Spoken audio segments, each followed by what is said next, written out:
Welcome back into the program, everybody. This is Alabama Unfiltered Radio. We appreciate you listening to the show. We have a special guest coming up, Becky Garrettson from Eagle Forum of Alabama, or Alabama Eagle Forum, I don't remember. I think Eagle Forum of Alabama. Becky, welcome to the program. Thank you for giving us a call. Hey, thank you so much for having me, and it works either way, Eagle Forum of Alabama or Alabama Eagle Forum. Same thing. Very good. And just to start off the interview, how do people find your website in case they want to get up to speed on the things you are working on? Great question, and this is perfect timing because they may want to look at this if they're at home or in their office.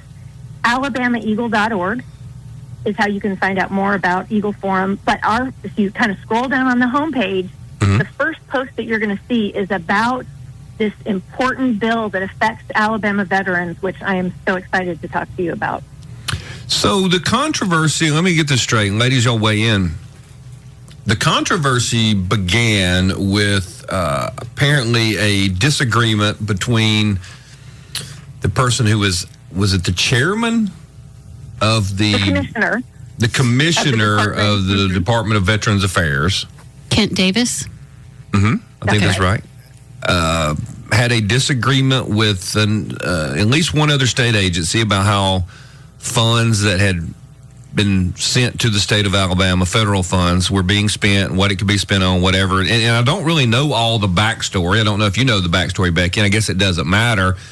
Then Kay Ivey basically relieves him of duty, and the board doesn't necessarily like that. And then now there is an effort to restructure the board that oversees the Department of Veterans Affairs. Is that basically what has happened in a nutshell? Yes. So yes, definitely. And I hope people will go to AlabamaEagle.org. There's a great pictorial of how all this works and what is happening. So the governor, because we need pictures. That's very good. That helps. Are great. I love pictures and flyers. I'm very visual. Okay, so the governor is the chair. She heads that the board, the State Board of Veterans Affairs, under the Department of Veterans Affairs. So she heads the board, and this board is made up of members that are directly nominated from 9 different service organizations. Okay, so everybody on the board has been chosen directly from these service organizations. So it's vets serving vets. And their job... That makes sense. So it's not the Speaker of the House choosing it. Right. It's not it is the actual entities that have a stake in what the Department of Veterans Affairs does. Yes. It's actual veterans, I would guess.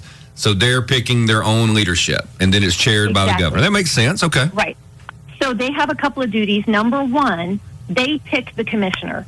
So it's not a political appointment. They decide within the board who is best going to represent them as the commissioner for the Department of Veterans Affairs. Okay, which is run by this board made up of all these veteran service organizations. Okay, that was 1945. This was all laid out this way. It's apolitical, which it should remain that way. All right. Okay. So these 9 organizations are all represented. And I'm a military wife, Air Force wife, and I love the fact that Veterans Affairs are being addressed by veterans.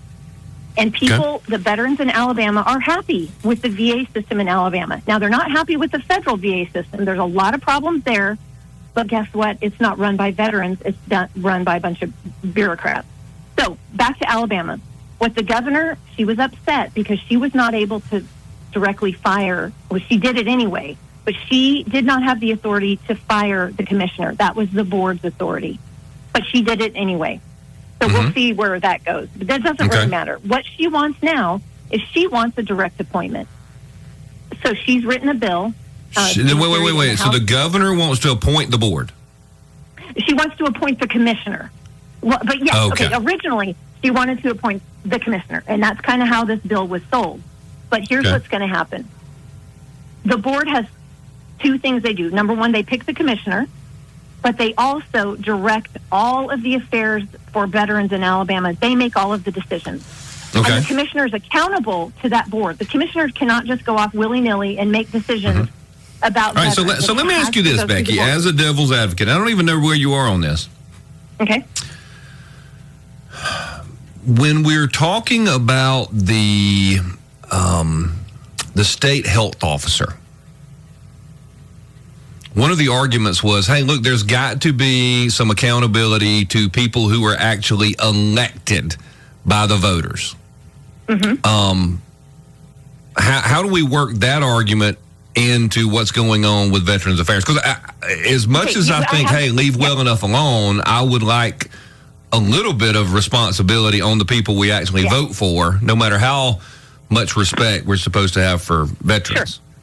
Right, and I have an answer to that, but let me just finish this. Let me just yes. Okay, go ahead. You through real quick. So the bill not only allows her to pick the commissioner, but it totally restructures the board. So you know how there were 9 service organizations that were represented? Yes. Now it's only going to be 3. So 6 of those organizations, boom, you're out the door. You're not part of this. The governor now is it the 6 that stayed with the commissioner last time? No. It's the 3 largest organizations in the state. And if you go to the picture on our website, alabamaeagle.org, scroll down on the homepage, first post you will see these 9 organizations. But now it's only going to be 3 organizations, and all of the 11 seats left will be political appointments from the governor and from the minority leader in the House. Yeah, and the speaker and the pro tem and all the usual appointeers. So so that's one thing. It's changing the board, and now all those great military people that were service organizations that were represented, boom, you're out the door. And also, all of your power is stripped. You are now only advisory, and the commissioner can do whatever he wants now. He's not accountable to the board. All of this is in the bill. So veterans across the state, thinking, okay, if the governor picks the commissioner, that's fine, no big deal. But we still have the authority to sit on the board. We have representation, and we're still making the decisions. That's all gone. And now veterans, because of some education efforts, are starting to realize what this bill is all about. So our compromise at Eagle Forum is this. If the governor wants to be the appointing authority, great. Let her do it. But she has to use the 3 people that are nominated from the board. She has to choose from 3 people that are nominated, and she has the ability to fire and hire them. Great. Don't change the board. Don't get rid of these service organizations, and don't remove their authority and their accountability for the commissioner. He or she has got to have oversight. That's a good point. Becky, I appreciate it, and folks can check y'all out at alabamaeagle.org. That's it. Becky, we appreciate you letting people know about this. We'll discuss a little bit on the other side, but thank you for the call. Have a great day. You bet.